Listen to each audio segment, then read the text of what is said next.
गीता 18 के श्लोक नंबर 62 में भगवान स्वयं कह रहे हैं कि अर्जुन उस परमेश्वर की शरण में जा जिसकी कृपा से परम शांति व शाश्वत स्थान अर्थात सतलोक को प्राप्त होगा।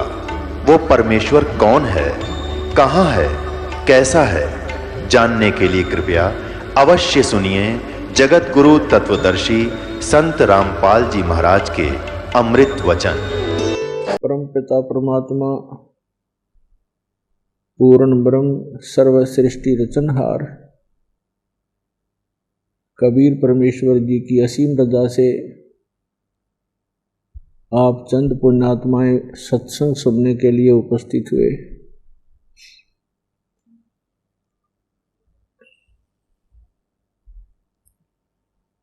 सत्संग की प्राप्ति बहुत ही पुण्यकर्मी प्राणी को होती है, बहुत ही दुर्लभ है। संतों ने, सभी सद्ग्रंथों ने और स्वयं परमेश्वर ने आकर के हमें एक विशेष चेतावनी दी है कि भाई ये मनुष्य जीवन बार बार प्राप्त नहीं होता। मानुष जन्म दुर्लभ है, ये मिले न बारंबार। जैसे तरवर से पत्ता टूट गिरे, वो बहुर नहीं लगता डार। ये इतना दुर्लभ बताया है कि ये बार बार प्राप्त नहीं होता मानव शरीर।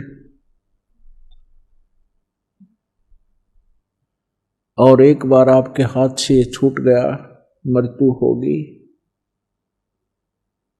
उन्हें आपको ये प्राप्त नहीं हो पाएगा आसानी से।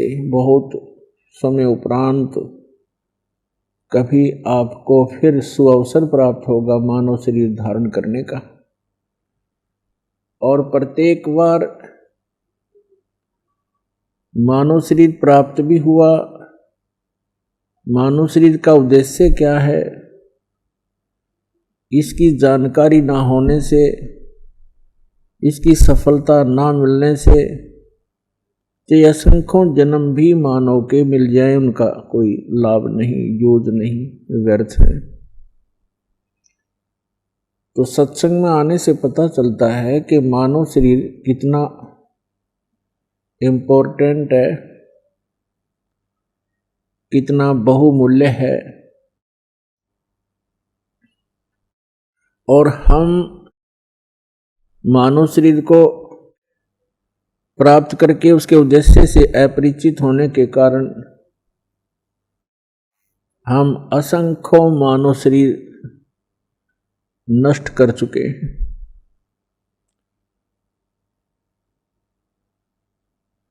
मनुष्य शरीर प्राप्त प्राणी के लिए सबसे पहला काम है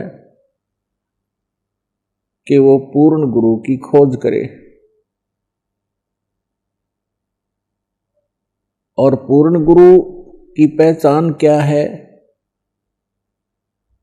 यह हमारे सद्ग्रंथ भी बताते हैं और महापुरुषों के अमृत वचन भी इसका निर्णय करते हैं कि पूर्ण सतगुरु कौन होगा। तो सबसे पहला काम है मनुष्य जीवन का भक्ति करना। उसके बाद जो अपना निर्वाह है वो तो प्रत्येक प्राणी कर रहे हैं, पशु भी करते हैं, पक्षी भी करते हैं, जैसे तैसे।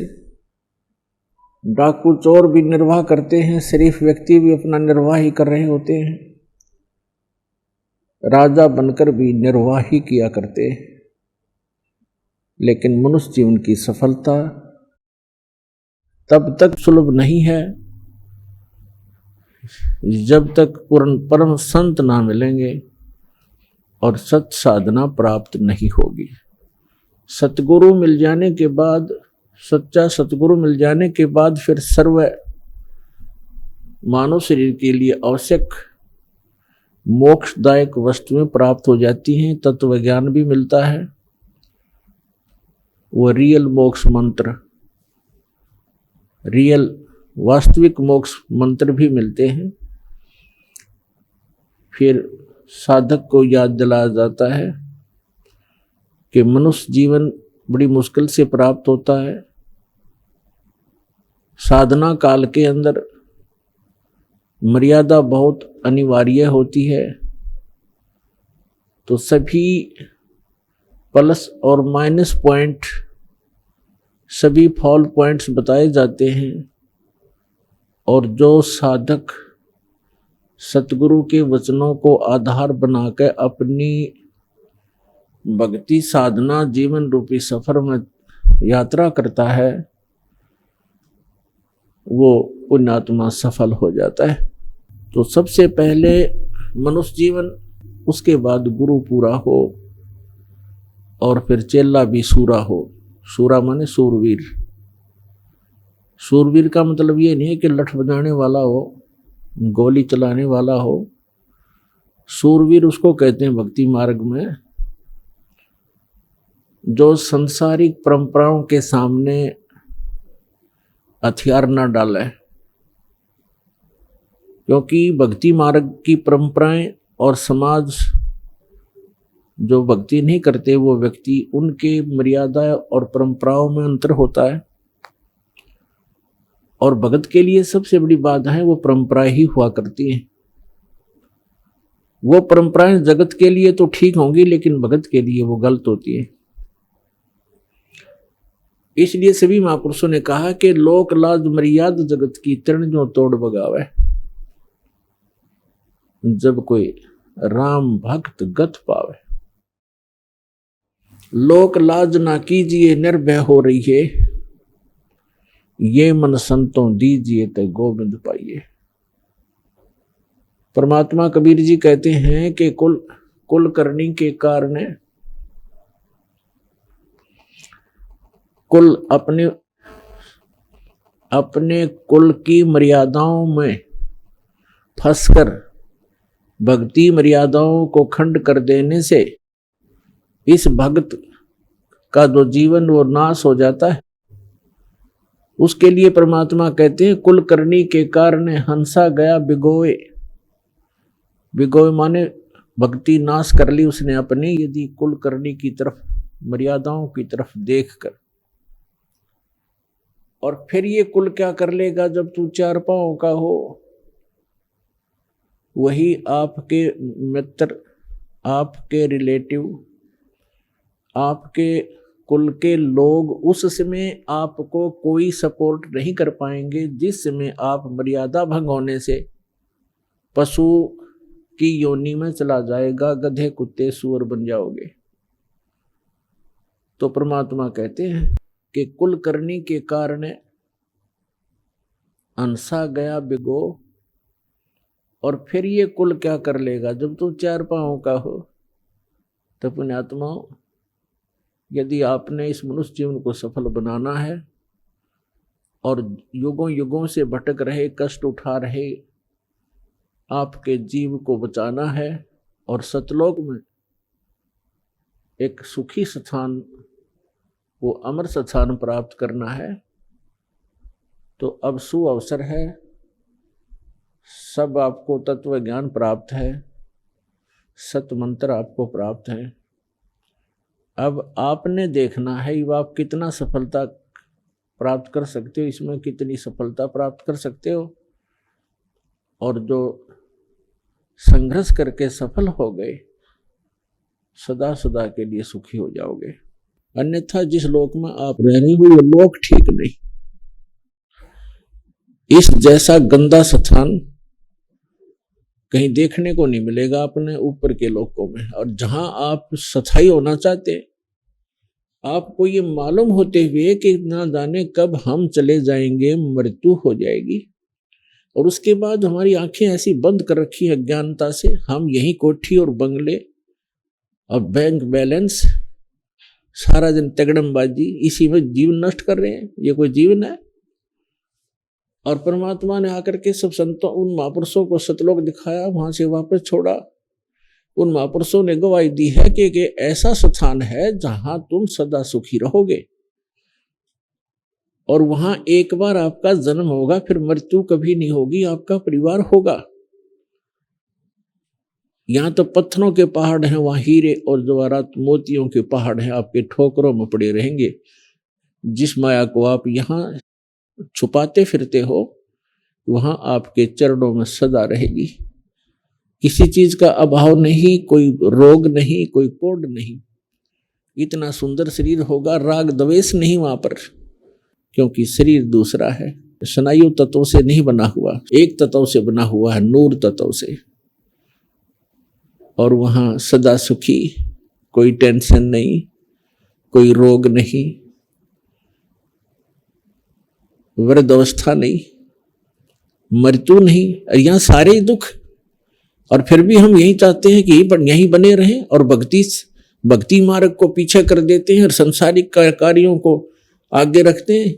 यही दास देख रहा है, 10, 15, 17 वर्ष हो गए दास ने दिन रात यही वचन विचार देते हुए जो भगवान ने बताए थे, और फिर भी इतना असर नहीं हो पा रहा बच्चों पर जितना दास चाहता है, ताकि इनका पीछा छूटे। ठीक है, इस भक्ति मार्ग, ये भक्ति मार्ग विश्व में 1 नंबर की है। यदि भक्ति करते रहे पार नहीं होगे तो यहाँ के सुख भी आपको, ये झूठे सुख भी विश्व में कहीं नहीं मिलेंगे जो यहां से ही प्राप्त होंगे। लेकिन ये सुख सा कुछ नहीं है, चाहे पृथ्वी का राजा बन जावे, चाहे इंद्र की गद्दी प्राप्त हो जाए, अपना जीवन नाश करने वाली बात है। तो पुण्यात्मा, परमात्मा कहते हैं समझा है तो सिर धर पाओ, बहुर नहीं रे ऐसा दाव। यदि आपको ये बात समझ में आ गई है कि मानव शरीर फिर मिलेगा नहीं, और ये अवसर, ये युग, ये भक्ति काल, ये भक्ति युग जो अब आपको प्राप्त है, ये शायद कभी प्राप्त ना हो आने वाले युगों में। आज जो मानव शरीर प्राप्त प्राणी हैं, बहन हैं, भाई हैं, बुजुर्ग हैं, बच्चे हैं, वो बहुत ही पुण्यकर्मी हैं, और जिनको सतलोक आश्रम बरवाला से दीक्षा प्राप्त हो गई, उनका तो कहना ही क्या है, वो कितनी पुण्यकर्मी प्राणी है। लेकिन सफल नहीं हुए तो सब आपका प्रयत्न विफल, और ना जाने कितने कष्ट फिर आने वाले जीवनों में प्राप्त हो जाएंगे। इसलिए आपको बार बार सतर्क किया जाता है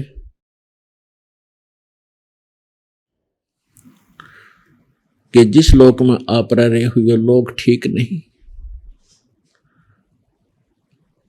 हम क्या मांगते हैं परमात्मा से? संपत्ति दे दाता, घना धन दे दे, कोठी और कार दे, बेटा और बेटी दे। परमात्मा कहते हैं ये तो मैं आप ही दे दूंगा, तुम्हें मांगने की भी आवश्यकता नहीं पड़ेगी, जिस दिन आपका हृदय निर्मल हो जाएगा और मेरे ऊपर समर्पित हो जाओगे। लेकिन जो तुम मांगने आते हो वो वस्तु मांगने की नहीं है। आप जी मांगिए, भक्ति दान गुरु दीजियो, देवन के देवाओ। भक्ति दान गुरु दीजियो, देवन के देवाओ। जन्म पाया भूलूं नहीं, करहूं पद सेवा हो। जन्म पाया भूलूं नहीं, करहूं पद सेवा हो। भक्ति दान गुरु दीजियो, देवन के देवाओ। भक्ति दान गुरु दीजियो, देवन के देवाओ। जन्म पाया भूलूं नहीं, करहूं पद सेवा हो। जन्म पाया भूलूं नहीं, करहूं पद सेवा हो। तीर्थ व्रत मैं नहीं करूँ ना, मंदिर पूजाओ। तीर्थ व्रत मैं नहीं करूँ ना, देवल पूजाओ। मनसा वाचा कर्मणा, मोहे और न दूजा हो। मनसा वाचा कर्मणा मोहे और न दूजा हो। भक्ति दान गुरु दीजियो देवन के देवाओ। भक्ति दान गुरु दीजियो देवन के देवाओ। जन्म पाया भूलूं नहीं करहूं पद सेवा हो। अष्ट सिद्धि और नौ निधि बैकुंठ का वासाओ। अष्ट सिद्धि और नौ निधि बैकुंठ का वासा हो। सो मैं तुमसे न मांगता सब थोथरी आशा हो। सो मैं तुमसे न मांगूं सब थोथरी आशा हो। भक्ति दान गुरु दीजियो देवन के देवा हो। भक्ति दान गुरु दीजियो देवन के देवा हो। जन्म पाया भूलूं नहीं करहूं पद सेवा हो।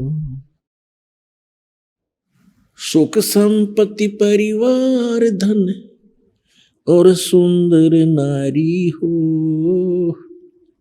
सुख संपत्ति परिवार धन और सुंदर नारी हो। सपने में इच्छा नहीं करूं गुरु आन तुम्हारी हो। सपने में इच्छा नहीं करूं गुरु आन तुम्हारी हो। भक्ति दान गुरु दीजियो देवन के देवाओ। भक्ति दान गुरु दीजियो देवन के देवाओ। जन्म पाया भूलूं नहीं करहूं पद सेवा हो। जन्म पाया भूलूं नहीं करहूं पद सेवा हो। धर्मदास की विनती समर्थ चत दीजो हो। धर्मदास की विनती समर्थ चत दीजो हो। आवागमन निवार के अपना कर लीजो हो। आवागमन निवार के अपना कर लीजो हो। भक्ति दान गुरु दीजियो देवन के देवाओ। जन्म पाया भूलूं नहीं करहूं पद सेवा हो। जन्म पाया भूलूं नहीं करहूं पद सेवा हो। तो क्या बताते हैं, आदरणीय धर्मदास साहिब जी परमात्मा से परिचित हुए, सचखंड सतलोक देखकर वापस आए। वहां के सुख को देखकर फिर यहाँ के सुख से परिचित होकर के उन्होंने कहा था कि जो साधनाएं आप जी ने हमें बताई हैं परमेश्वर, ये सच साधना है। पहले धर्मदास जी हिंदू धर्म के अंदर जन्म होने के कारण हमारी तरह इन भ्रमित गुरुओं के आधार से मंदिरों में जाना, तीर्थों पे जाना, व्रत रखना, ये सब क्रियाएं कर रहे थे। फिर तत्व ज्ञान के प्रकाश से पता चला कि ये यूजलेस है, आन उपासना है ये। तो उसके बाद कहते हैं कि तीर्थ व्रत में नहीं करूं और ना मंदिर पूजा हो और मनसा वाचा कर्म ना मोय और न दूजा हो। कि परमात्मा आपके अतिरिक्त, आपके बताए गए भक्ति मार्ग के अतिरिक्त मनसा वाचा कर्मणा यानी 3 वचन से भी मैं कभी भी अन्य साधना नहीं करूंगा। फिर बताते हैं अष्ट सिद्धि और 9 निधि और बैकुंठ का वासा हो। स्वर्ग की प्राप्ति भी दाता मैं नहीं चाहूंगा, क्योंकि स्वर्ग में गए हुए प्राणी भी अपना पुण्य नाश करके पुनः फिर पृथ्वी पर आते हैं कष्ट भोगने के लिए, अपने पाप कर्मों का कष्ट उठाने के लिए। परमेश्वर कबीर जी ने अपने तत्व ज्ञान बताया है कि जितने भी स्वर्ग हैं ऊपर के लोकों में, वो ऐसे समझो जैसे रेस्टोरेंट होते हैं। जैसे गर्मियों के मौसम में धनी लोग कुल्लू मनाली शिमला साइड में चले जाते हैं, 50-60 हजार रुपये ले जाते हैं 2 महीने के लिए वहाँ होटल में कमरा बुक करा लेते हैं किराए पर। सब कुछ उनकी जेब से खर्च होता है, वहाँ उनका फील्ड नहीं है, वो वहाँ इनकम नहीं कर सकते, केवल खर्च ही कर सकते हैं और बैठकर अपनी पूंजी का वो प्रयोग कर सकते हैं, उसको खर्च कर सकते हैं और वहाँ के जो वातावरण का वो कुछ समय के लिए आनंद उठा सकते हैं अपनी पूंजी से। और जब उनकी पूंजी खिसक जाती है, खत्म हो जाती है, अपने आप वहाँ से चलने के लिए विवश हो जाते हैं और अपने कर्म क्षेत्र में आकर के फिर वो सारा वर्ष 10-11 महीने फिर से प्रयत्नशील रहते हैं। धन बचा तो वो बकवादों के लिए तो वहाँ जा पाएंगे पुनः वो शिमला में अगले महीने, और नहीं बचा तो रोटी के भी समस्या हो सकती है, तो वो भी गई सुविधाएं। तो इस प्रकार परमात्मा ने बताया है कि आप जी जो धर्म करते हैं और ये अन्य साधनाएं जो करते हो अन्य देवताओं की, ये केवल आपको स्वर्ग प्राप्ति तक करा देंगे और आप स्वर्ग में अपने पुण्यों को, जैसे शिमला और कुल्लू मनाली के अंदर रेस्टोरेंट में अपना भौतिक धन नाश करते हैं, वहाँ आध्यात्मिक धन नाश होता है।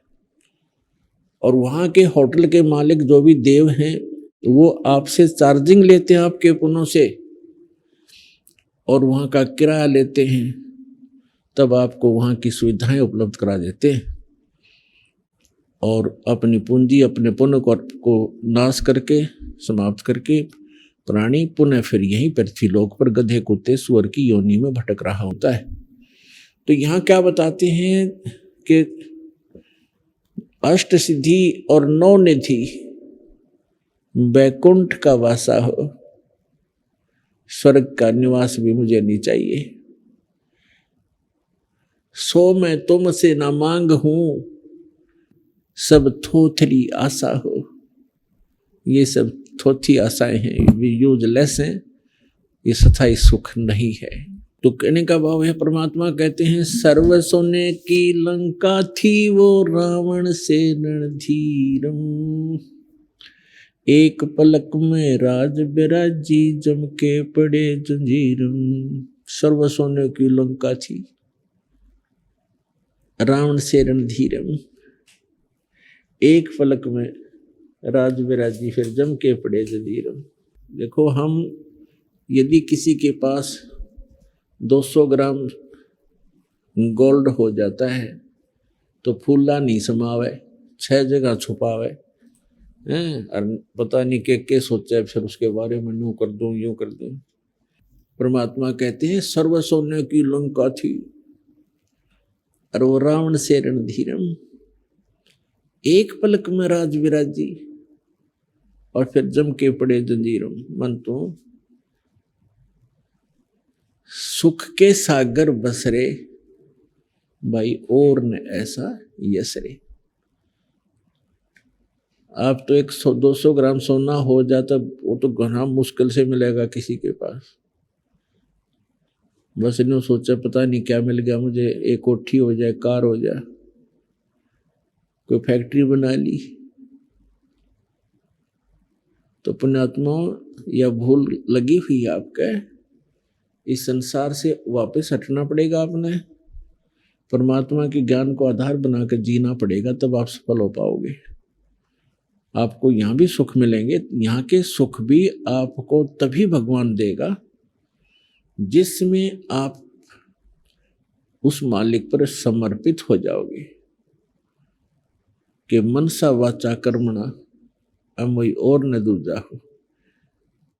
मेरे को मन कर्म वचन से परमात्मा आपके ज्ञान और आपकी भक्ति और उस परमात्मा आपके अतिरिक्त कुछ भी नजर नहीं आएगा। फिर आप रोज बरकत देखना, आपके घर में सारे सुख देगा, काल से बचावेगा, जंजाल से बचावेगा और अकाल मृत्यु से बचाएगा। अब हम पुण्यात्माओं ज्ञान तो सुन लेते हैं और भक्तों के साथ हो रहे लाभ भी हम सुनते हैं, फिर हमारे को नहीं लाभ मिलते हैं। उसका कारण क्या है, उसके ऊपर भी आपने बहुत विवेचन करना पड़ेगा, तभी आप इस भक्ति मार्ग पर चल पाओगे। उसके कई कारण होते हैं। जैसे एक भक्त ने दीक्षा ली और तुरंत ही राहत मिल गया उसको, और दूसरे भक्त ने दीक्षा उसी दिन ली और 6 महीने हो गए उसको राहत नहीं मिल पा रहा है। तो पुण्यात्माओं राहत तो मिलेगी उसको भी। अब जैसे एक ही हॉस्पिटल में 2 रोगी चले गए, एक का रोग इतना गहरा नहीं था, उसको एक ही इंजेक्शन में राहत मिल गई, और दूसरे का रोग ज्यादा गहरा है तो उसको टाइम लगेगा, 6 महीने भी लग सकते हैं, 1 वर्ष भी लग सकता है, और तरीका ही नहीं है और ट्रीटमेंट ही नहीं है और कोई औषधि ही नहीं है। तो उसको पूरा ही करें, ये ना देखे कि उसको तो कल छुट्टी मिल गई, मैं अभी यहीं लेटा हूँ। तो डॉक्टर कोई बालक नहीं, अज्ञानी नहीं। तो इसी प्रकार ये सोचे कि युगों युगों के कष्ट, युगों युगों के पाप हम संग्रहित किए फिर रहे हैं, अभी तक इसका सुचारू उपचार करने वाला कोई मिला नहीं था। अब परमात्मा ने वो सारी औषधि उपलब्ध करा रखी हैं, इसमें थोड़ा धैर्य चाहिए। फिर परमात्मा कहते हैं धीरे धीरे रे मना, धीरे सब कुछ होवे, माली सिंचे 100 घड़ा, ऋतु आए फल होवे। अभी तक जितो भी साधना पृथ्वी पर कोई कर रहा है, किस ब्रह्मांड में कर रहा है, उसकी भक्ति शास्त्र अनुकूल नहीं है। पूर्व जन्म के शुभ संस्कारों से उसे कोई लाभ भी हो रहा है तो उसकी पिछली बैटरी चार्ज थी, उसी से लाभ हो रहा है। भविष्य का भक्ति क्रम उसको नहीं प्राप्त हो रहा। तो अब आपने ये यथार्थ भक्ति मार्ग का पौधा बीजा है आम का, और पहले हमने बबूल बो रखी थी, तो अब आम का पौधा बीजा है। तो पौधा बीजने के बाद उसकी सिंचाई करते हैं, उसकी सुरक्षा करते हैं और उसमें उसको समय देते हैं। धीरे मालूम होता है कि ये आम का पौधा है, बड़ा होगा, पेड़ बनेगा, और पेड़ बनने के बाद फिर देखना फल कैसे लदपद को हो जाएंगे।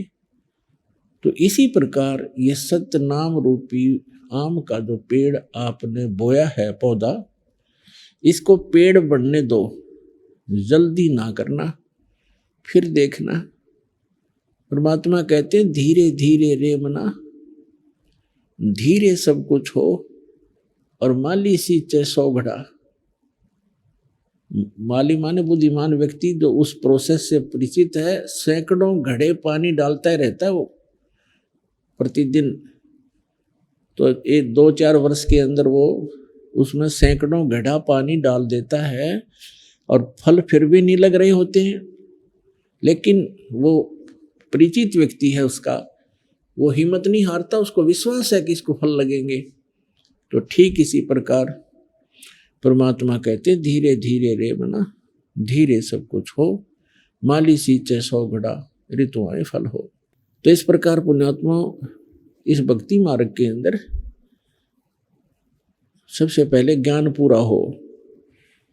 परमात्मा कहते हैं कि ज्ञान संपूर्ण हुआ नहीं, अर्धा नहीं छिदाए, और देखा देखी भक्ति का रंग नहीं ठहरा है। जब तक ज्ञान पूरा नहीं होगा और आप केवल इसीलिए यहाँ आ जाते हो कि देखिए फलाने भक्त को इतना लाभ मिल गया है, और आपको भी मिल गया लाभ आते ही, एक मिल गया, दो मिल गए, तीन मिल गए, और चौथा ना मिला आपको लाभ, जो देना आवश्यक नहीं होगा भगवान को, भगवान के लिए, तो वो जिसको ज्ञान संपूर्ण नहीं है तो उस चौथी बार लाभ ना होने से ही वो विमुख हो जाएगा, और तो कहीं मिलना ही नहीं, फिर यहां से और खत्म हो जाता है वो व्यक्ति। तो इसके लिए परमात्मा कहते हैं ज्ञान संपूर्ण हुआ नहीं, हृदय नहीं छिदाए, हृदय के अंदर कसक नहीं बनी कि सचमुच ये ज्ञान यही है, पृथ्वी पर भगवान है तो यही है, और समाधान है तो यही है, और हमें लाभ नहीं हो रहा तो कोई रजा है दाता की। कभी तो सुनेंगे। उसके लिए क्या बताया भगवान ने, राम नाम रटते रहो,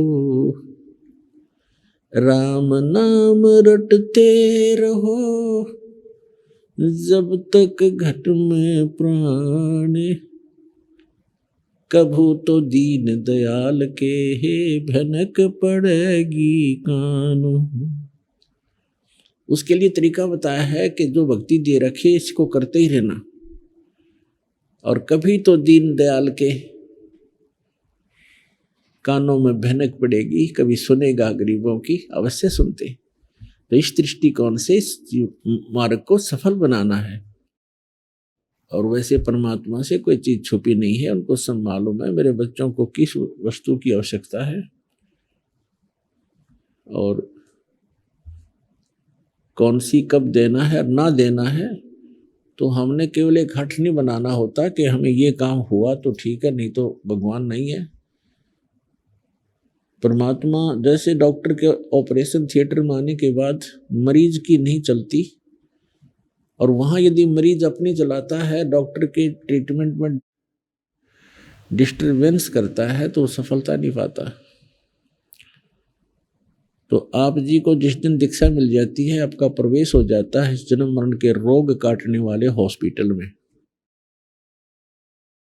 और फिर काम परमात्मा का है, वो कैसे आपको कौन से लाभ दे, कौन से छोटे मोटे कष्ट भी देने होते हैं। जैसे इंजेक्शन लगाता है डॉक्टर तो भी कष्ट होता है, तो कष्ट नहीं होता, वो ट्रीटमेंट का एक हिस्सा है। ठीक इसी प्रकार छोटे मोटे अगर फिर भी कष्ट आते हैं तो परमात्मा के ट्रीटमेंट के एक हिस्से ही समझना उनको। अब क्या बताते हैं, मन तो सुख के सागर बस रे, भाई और न ऐसा यस रे, के हे पुण्यात्मा उस सुख सागर में वास प्राप्त कर, उसमें बस। सुख सागर किसे कहते हैं, शंखों लहर मेहर की उपज, कहर नहीं जा कोई, दास गरीब अचल अविनाशी, सुख का सागर सोई।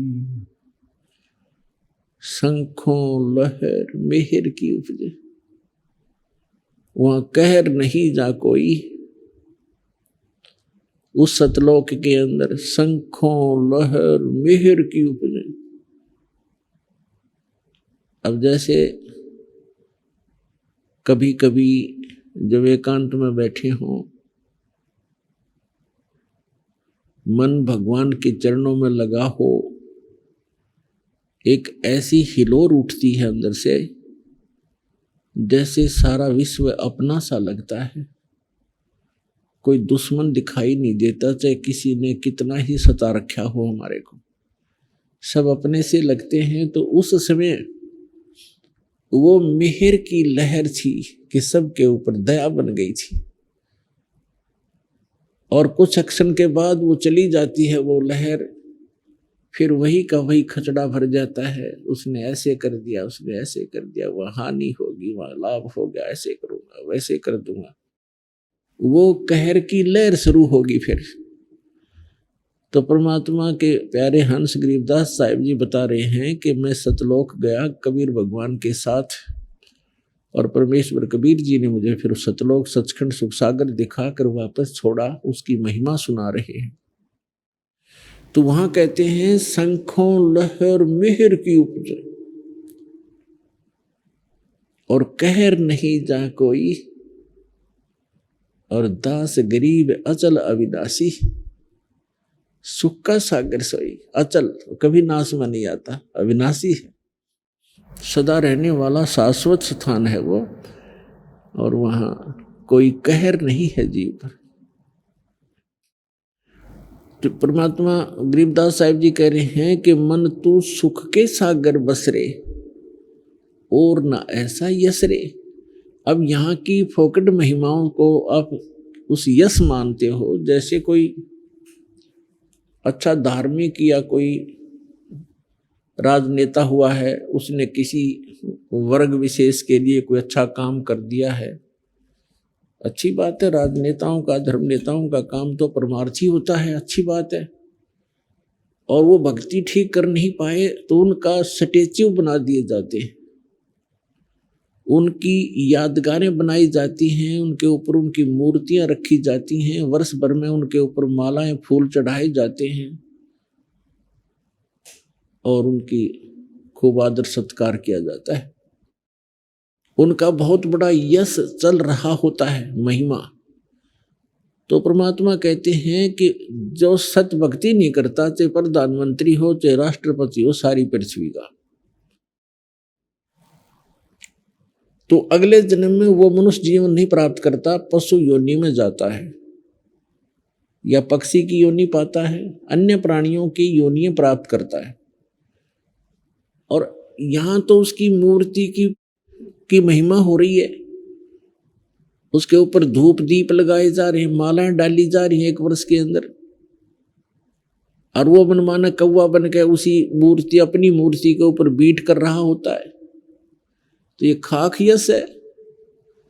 तो यहां बताते हैं मन तू सुख के सागर बसरे भाई और न ऐसा यश रे।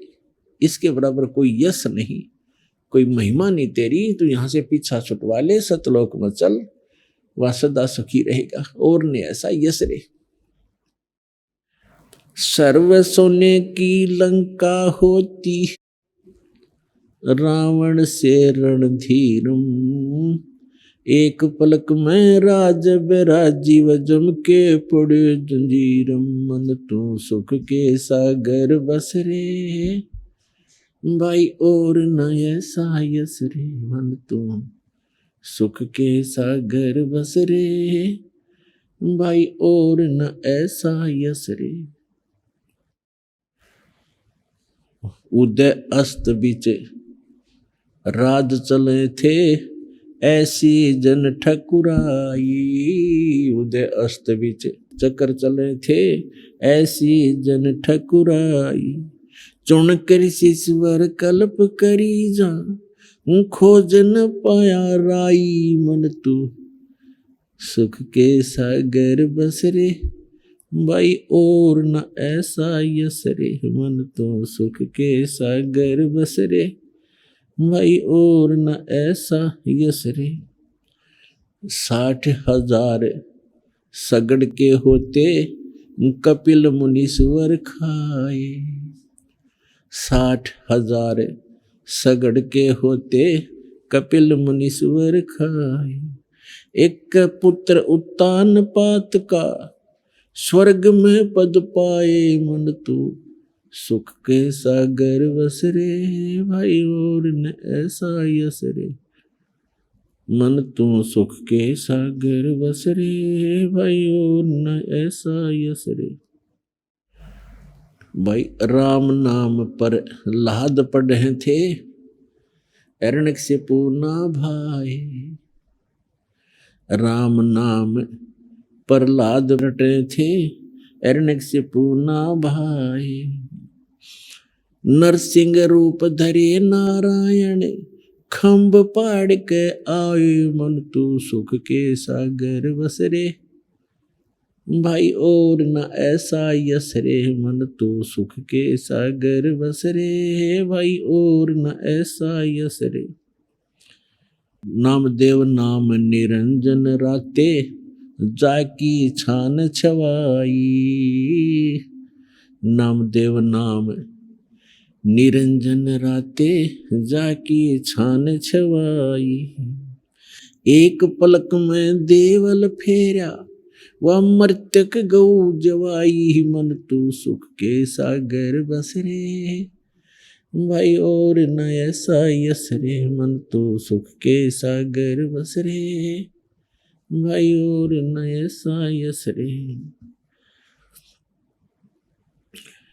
काशीपुरी काशीपुरी कबीरा होते, ताही लखोरे भाई। काशीपुरी कबीरा होते, ताही लखोरे भाई। बन के सो बंजारा उतरे, 9 लख बौलद आई। मन तू सुख के सागर बस रे। भाई और न ऐसा यस रे, मन तो सुख के सागर बस रे। भाई और न ऐसा यस रे। कनक जनेऊ कंद दिखाया, भक्ति करी रविदासा। कनक जनेऊ कंद दिखाया, भक्ति करी रविदासा। दास गरीब कौन गति पावे, मग हर मुक्ति विलासा। मन तू सुख के सागर बस रे। भाई और न ऐसा यस रे, मन तू सुख के सागर बस रे। भाई और न ऐसा यस रे। अब क्या बताते हैं परमात्मा, हमें याद दिलाते हैं कि यहां आप क्या मांगते हो। सर्व सोने की लंका थी, रावण से रणधीरम। एक पलक में राज विराजी वजम के पड़े जंजीरम। परमात्मा कबीर जी बताते हैं हमारे को कि क्या मांगू कुछ थिर ना रहाई। देखत नैन चला जग जाई, 1 लख पूत 1.25 लाख नाती। और उस रावण का आज दीवान बाती। परमात्मा कहते हैं आवत संग ना जात संगाती। जब तुम संसार में आए तब तुम्हारे साथ कोई नहीं आया था, बाद में यही जुगाड़ जुड़ा सारा है, यहीं पर व्यवस्था बनी है। आवत संग ना जात संगाती, और क्या भया दरबान दे हाथी। फिर कहते हैं कहे कबीर अंत की बारी, जैसे हाथ झाड़ कर चला जुआरी। जो सत्य भक्ति नहीं करते या भक्ति बिल्कुल ही नहीं करते, वो व्यक्ति अंत समय में मृत्यु के समय ऐसे दुखी होकर जाएंगे, खाली होकर जाएंगे, जैसा जुए में हारा हुआ जुआरी हाथ मलता हुआ जाता है। तो कहते हैं कहे कबीर अंत की बारी, और जैसे हाथ झाड़ कर चला जुआरी। तो क्या बताते हैं परमात्मा, राम नाम पर लाद पड़े थे, हिरण्यक से पूना भाई। राम नाम पर लाद रटे थे, हिरण्यक से पूना भाई। नरसिंह रूप धरे नारायण, खम्ब पाड़ के आए। मन तू सुख के सागर बस रे। भाई और न ऐसा यस रे। जैसे प्रहलाद भगत की कहानी आपने बहुत बार सुनी है, या कोई बात थी, देखो बुद्धि भ्रष्ट उस व्यक्ति की, बेटा भक्ति कर रहा है, बाप मना कर रहा है। अपने पुत्र के पिता के कर्तव्य से भी वंचित था वो व्यक्ति, ऐसा दुष्ट था। अपने अभिमान के कारण, अपने अहंकार के कारण। नहीं तो भक्ति करने वाले व्यक्ति को तो आम व्यक्ति भी सहयोग देता है कि अच्छा भाई बहुत अच्छा भक्ति कर रहे हो, बहुत अच्छा, आप तो बहुत अच्छा कर रहे हो। और जो भक्ति में बाधा करता है उस जैसा दुष्ट इंसान पृथ्वी पर नहीं है। तो यहाँ परमात्मा कहते हैं कितना राज्य भी प्राप्त था, हिरण्यकशिपु को सिद्धियां भी थी, सेना भी थी उसके पास, लेकिन भक्ति ना करके भक्ति में बाधा करने वाले व्यक्ति का अंत बुरा होता है। नरसिंह रूप धरे नारायण, खम पाड़ का आए। फिर कहते हैं नामदेव नाम निरंजन राते, जाकी छान छवाई। नामदेव नाम निरंजन राते, जाकी छान छवाई।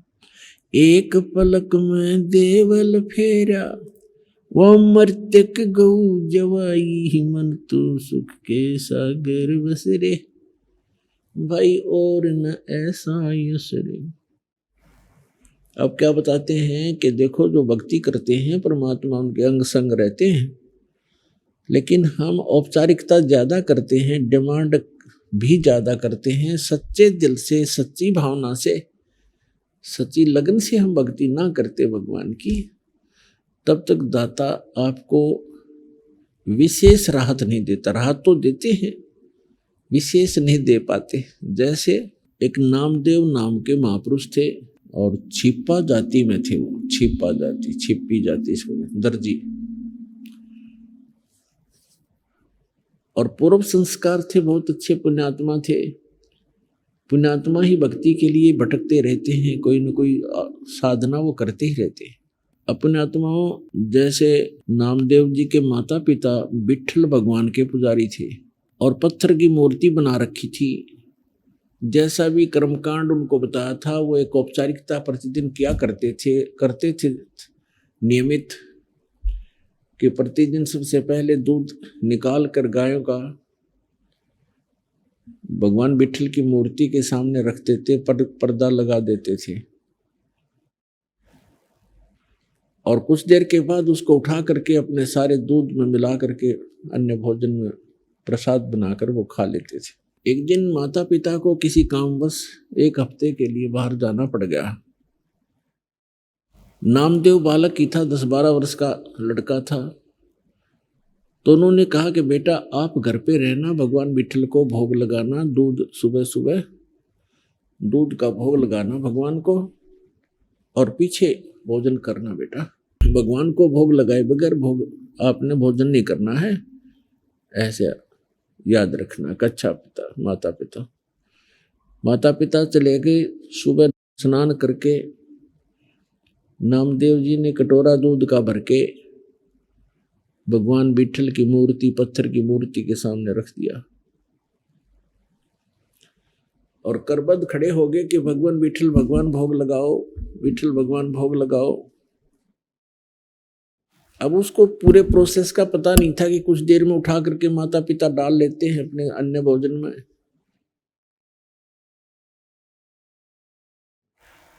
खड़ा रहा घंटा 2 घंटा, विट्ठल भगवान ने कोई भोग नहीं लगाया। उसमें कुछ चींटियां चढ़ गई।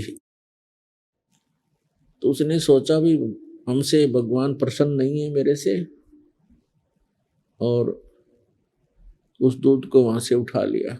अगले दिन फिर नहा धो करके खूब हृदय से प्रार्थना की, दूध रख दिया, यही रहा, कुछ नहीं, भोग नहीं लगा, फिर उठा लिया। 2 दिन नामदेव जी ने भी कुछ भी आहार नहीं किया। तीसरे दिन फिर ऐसा ही हुआ।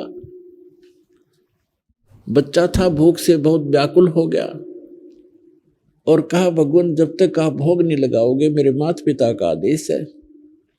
आइए अब हम उन श्रद्धालुओं के अनुभव जानते हैं जो जगत गुरु तत्वदर्शी संत रामपाल जी महाराज जी से दीक्षा प्राप्त कर चुके हैं तथा उनके द्वारा बताए गए भक्ति मार्ग पर चल रहे हैं। नमस्कार सर। नमस्कार सर। सर क्या नाम है आपका? मेरा नाम विमल पटेल है सर। विमल जी आप कहाँ से हैं? मैं छत्तीसगढ़ राजनांदगांव जिला से हूँ सर। विमल जी संत रामपाल जी महाराज से नाम दीक्षा आपने कब ली? सर जी मैं संत रामपाल जी महाराज से सन 2017 8वां महीना 2 तारीख को नामदान लिया सर। संत रामपाल जी महाराज से नाम दीक्षा लेने से पहले आप क्या भक्ति साधनाएं करते थे? जी सर जी, हम लोग दामाखेड़ा से कबीरपंथी था सर जी। दामाखेड़ा में हमारा दादा परदादा से मतलब जुड़ा हुआ था, बस वही भक्ति कर रहा था सर जी। सर जैसा कि आपने बताया कि आपके दादा परदादा और आप भी दामाखेड़ा पंथ से जुड़े हुए थे, तो जब आप दामाखेड़ा पंथ से जुड़े हुए थे, वहाँ आपने गुरु बना रखा था, तो फिर संत रामपाल जी महाराज की शरण में आने का क्या कारण बना? सर जी, संत रामपाल जी महाराज के शरण में इसके लिए आना पड़ा कि हम लोग बहुत मतलब जादू टोना से इतना परेशान था, बहुत ज़्यादा। क्योंकि सर जी मैं अपना परिवार का बताना चाहता हूँ कि मेरी परिवार टोटल मतलब 37 परिवार है, जिसमें हम लोग पूरा एक में है। अभी तो मालिक के दया से संत रामपाल जी महाराज में सभी जुड़ गया है और सबको सतनाम प्राप्त है, एक को सार नाम प्राप्त है मालिक के दया से। तो उससे पहला सभी लोग इतना परेशान था कि जादू टोना के वजह से बस किसी को देखो टाइफाइड मलेरिया बस यही होता था, और किसी की पैर में दर्द आ, किसी के सर में दर्द आ, बस इतना बहुत ज़्यादा परेशान था। हम लोग दामाखेड़ा में जुड़ा तो था, कबीरपंथी चल तो रहा था, लेकिन जब सर जी हम लोग बस हमारा ऐसा था कि कोई मर गया तो चौका करवा लिया, या शादी बरब्याह हुआ तो चौका करा लिया, बस सर इससे ज़्यादा और कुछ नहीं था। सर फिर आप संत रामपाल जी महाराज की शरण में कैसे आए? संत रामपाल जी महाराज में सर जी मेरा बड़ा भैया पहला जुड़ा था, मतलब सन 2013 में। तो बड़ा भैया 2 भैया जुड़ा था सर जी, कि हम लोग 6 भाई है टोटल, जिसमें बड़ा भैया और मेरे से बड़ा वाला जुड़ा था। वो लोग को ज़्यादा परेशानी था, मतलब 3 ताप से बहुत ज़्यादा परेशान था। तो वो लोग पहला ऐसा साधना चैनल में देखा सत्संग, और साधना चैनल में देखने के बाद जैसा भगत जी का इंटरव्यू आता है तो उसका अनुभव सुना। कोई 3 ताप से, कोई आँखी से परेशान, कोई और कोई कैंसर से परेशान। तो सभी लोग संत रामपाल जी महाराज में जुड़ा था, तो सभी भगत का अनुभव सुन के बहुत अच्छा लगा। और मतलब हम लोग शुरू से कबीरपंथी था, तो बहुत अच्छा लगा कि हम लोग तो दामाखेड़ा से कबीरपंथी, और ये संत रामपाल जी महाराज ही पूर्ण परमात्मा कबीर साहब को बतला रहा है। क्योंकि सर जी हम तो जुड़ा था संत रामपाल मतलब दामाखेड़ा से, लेकिन वो सीना ठोक के ये नहीं बतलाया कि पूर्ण परमात्मा कबीर साहब है करके। वो तो बस सर जी हम लोग दामाखेड़ा जाता था तो सबसे पहला तो समाधि पूजा करता है वो। सुबह उठा, नहा धोया, बस समाधि का गेट खोल दिया, सभी जाके वहीं नरियर वरियर चढ़ाया, प्रणाम किया, बस आगे बस। और लाभ तो कुछ भी नहीं सर जी, बस धक्का धुमड़ी खाता था वहाँ पे। तो संत रामपाल जी महाराज में सभी परिवार जुड़ने के बाद अभी मतलब हम लोग मालिक की भक्ति कर रहे हैं सर जी। संत रामपाल जी महाराज से नाम दीक्षा लेने के बाद आपको क्या लाभ मिले? संत रामपाल जी महाराज से नाम दीक्षा लेने के बाद सर जी बहुत मतलब मालिक ने बहुत सारे लाभ दिए। हम लोग संत रामपाल जी में नहीं जुड़ा था जब मेरा भाभी है उसको मतलब ब्लड कैंसर था, और एक भतीजी है उसका कान पक के पूरा अंदर पूरा चमड़ा सड़े टाइप के हो गया था, बहुत बदबू करता था। तो उसको मास्टर भी बोल दिया था कि स्कूल मत भेजना बच्चा को, क्योंकि हम लोग उसका कान को सफाई करके पूरा रुई लगा के भेजता था। तो भी बोलता था कि इसके पास में कोई बच्चा बैठ नहीं पाता, इसको मत भेजना स्कूल करके मना कर दिया था मेरा भतीजीन को। और मेरे को सर खुद मतलब 6 साल हो गया था बवासीर, और मेरा बड़ा वाला भाभी था उसको भी बवासीर था। तो हम लोग फिर संत रामपाल जी महाराज में जुड़ने के बाद हमारा जो तकलीफ था वो ऑटोमेटिक दूर हो गया। परमात्मा जो शास्त्रानुकूल साधना बताया उससे ऑटोमेटिक दूर हो गया। आज के डेट में मेरा भाभी भी मतलब जो कैंसर था वो भी ठीक है, मेरा भतीजीन था वो भी ठीक है सर जी। और एक लाभ और बताता हूँ कि हम लोग संत रामपाल जी महाराज में नहीं जुड़ा था, हमारा भैया बड़ा वाला बस जुड़ा था। तो मेरा से बड़ा वाला भैया हमेशा टेटर है घर में महेंद्रा, तो वो ज्ञान गंगा बुक को हमेशा टेटर में रखता था, तो सत्संग सुनता था वो। तो ऐसा एक समय आ गया कि हम लोग मकान बना रहा था, तो हमारा जो टेटर का किस्ता था नहीं पटा पाया हम लोग। तो जैसा 2 दिन बाकी था तो पटाने का समय निकल गया। तो उसके बाद में क्या हुआ कि मालिक संत रामपाल जी महाराज स्वयं मेरा भैया का रूप और एक सियान का रूप बना के आके वो फिर टेटर का 55,000 किस्ता पटा के चला गया। तो ऐसा लाभ मिला सर जी। और पूरा परिवार आज के डेट में पूरा संत रामपाल जी महाराज में जुड़ा है, भक्ति कर रहा है, मस्त सब स्वस्थ है और मालिक के दया है भगत जी। और एक लाभ और है कि हमारा जो बोर कराया था जिसमें बजरी की वजह से बोर मशीन खन नहीं पाया, तो मुश्किल से 80 फीट खोदाई किया। उसके बाद में बोल दिया कि भाई तुम्हारा बहुत बजरी आ रहा है, हम लोग नहीं खन पाएंगे। तो वो फिर चला गया। फिर हम लोग बोला कि कम से कम केसिंग तो डाल दो, तो बोला कि नहीं हम लोग नहीं डालेंगे। फिर ऐसा ही मुश्किल से मेरा बड़ा वाला भतीजा जो स्वयं मिस्त्री है मोटर वायरिंग का, वो बोला कि डाल दो जी। तो मुश्किल से 40 फीट गया। तो उसमें वो खुद मतलब मिस्त्री है और बोलता था कि हम इतना बोर डाला है, कम से कम 100 फीट जाता तो 5 का बोर मतलब बोर मशीन चलता। तो आज मालिक के दया से 40 फीट में 5 हॉर्स का बोर चल रहा है सर जी। मेरा पत्नी है, उसको एड़ी में बहुत दर्द होता था, मेरे को भी दर्द था, हम लोग सुबह उठ नहीं पाता था, एड़ी में बहुत दर्द होता था। तो और नशा भी बहुत करता था, दामाखेड़ा में जुड़ा था, नशा भी बहुत करता था, मांस भी खाता था। दामाखेड़ा में था मच्छी, मुर्गा, शराब, और हमारे छत्तीसगढ़ में जो मंजन बोलता है, जिसको गुड़ाखुर भी बोलता है, वो गीला वाला गुड़ाखुर वो भी घिसता था। और मेरा पत्नी है, उसका एड़ी में बहुत दर्द होता था और मेरा एड़ी में बहुत दर्द होता था। तो डॉक्टर के पास जाता था तो बोलता है तुम्हारा हड्डी बढ़ रहा है, और वैद्य के पास जाता था तो बोलता है तुम लोग को पैंधुर धर रहा है, क्योंकि हमारे छत्तीसगढ़ में जो जादू टोना मार देता है उसको पैर को पकड़ता है, उसको पैंधुर बोलता है। वही प्रकार का हुआ था सर जी। लेकिन जिस दिन हम लोग संत रामपाल जी महाराज के शरण में आया, सन 2017 8 महीना 2 तारीख को नामदान अपना छत्तीसगढ़ में सूरे गांव से लिया।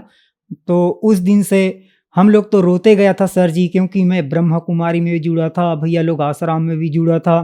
तो उसके बाद में फिर हम लोग बहुत परेशान हो गया था, मुसलमान पीर बाबा में भी जाता था, तो सब देखे थक गया था। तो लास्ट हम लोग भैया गाड़ी लगाया मार्शल, तो उसमें हम लोग नाम लेने के लिए आए। तो रोते रोते गया था कि अब इसके बाद अब मैं कहीं नहीं जाऊंगा करके। तो हम लोग फिर गाड़ी लगाया हो, फिर हम लोग सूरेगांव नामदान लेने के लिए आ गया। उस दिन के बाद आज तक मेरा एड़ी में कोई दर्द नहीं है। मैं मालिक के दया से प्रार्थना लगाया और पशुपालन कर रहा हूँ। आज मेरे पास कम से कम 15-20 गैया है। मैं बस गौ सेवा कर रहा हूँ, मालिक की भक्ति कर रहा हूँ, और बस सभी लोग खेती किसानी कर रहा है, और मालिक के दया सब सुख शांति से है भगत जी। एक में है पूरा परिवार आज के डेट में हम लोग। संत रामपाल जी महाराज से नाम दीक्षा लेने के बाद आपको बहुत सारे लाभ मिले, तो जो दर्शक आज आपको देख रहे हैं उनसे अपनी भाषा में आप क्या कहना चाहेंगे? सर जी, मैं अपने भाषा में सभी भाई बहनी, दीदी, काका काकी सब मन ला यही कहत हूँ कि पूर्ण परमात्मा कबीर साहिब धरती माँ है। और ऐसे तो हमारे छत्तीसगढ़ में पूरा जानते कि कबीर पंथी तो पूरा छत्तीसगढ़ में पूरा जानते कि पूर्ण परमात्मा, आज तक दामाखेड़ा वाले प्रकाश मुनि नहीं बताया सर जी के पूर्ण परमात्मा कबीर साहिब है करके। और वहाँ जाने के बाद हम लोग तो दामाखेड़ा में एक जगह तो भंडारा कर लेता है, लेकिन आके अपना अपना औकात में आ जाता है कि अपना अपना ये जात है वो जात है। आज हमारा बंदी छोड़ सदगुरु रामपाल जी महाराज ने इतना दया किया कि कोई भेदभाव नहीं है। आश्रम में जाओ, एक जगह एक प्रकार का भंडारा, एक प्रकार का व्यवस्था, सब कुछ किया हुआ है सर जी। लेकिन दामाखेड़ा में जैसा मान लो हम लोग दामाखेड़ा में हैं, कबीरपंथी तो है सर जी, लेकिन जिसके घर में जवारा बो रहा है, बकरा दे रहा है, बलि दे रहा है, उसको अपने लड़की को दे देता है। और वो लड़की का इतना परेशान करता है वो लोग कि अब कबीरपंथी घर से तो गया है कि बोलेगा कि लड़की के मैं मुर्गा नहीं बनाऊंगा, मैं मच्छी नहीं बनाऊंगा, लेकिन मजबूरन में वो बेटी को बनाना ही पड़ता है कि बोलता है तुम नहीं खाओगे तो मत खाओ, लेकिन हमारे लिए बनाओ। तो ऐसा मजबूरी कर देता है लोग को। तो आज हमारा संत रामपाल जी महाराज में जुड़ने के बाद मेरा खुद का 2 भतीजिन का शादी हुआ है, दहेज मुक्त, 1 रुपये का दहेज दिया नहीं है, आज वो सुखी जीवन जी रहा है। तो मैं सभी को छत्तीसगढ़ वासियों को यही कहूँगा कि आप लोग चैनल पे सत्संग आता है संत रामपाल जी महाराज का, आप खुद देखो और समझो कि आज के दुनिया में पढ़े लिखे सब है। संत रामपाल जी महाराज से नाम दीक्षा कैसे ले सकते हैं? सर जी, संत रामपाल जी महाराज से चैनल में सत्संग आता है, उसके नीचे जो पट्टी चलती है उसमें आश्रम का फोन नंबर लिखा रहता है। नंबर लगाकर फोन करके कांटेक्ट करो, आपको वहां से पूरा मालूम चल जाएगा कि नामदान केंद्र कहाँ कहाँ पर है। नामदान वहां जाके ले सकता है सर जी। धन्यवाद सर। सही।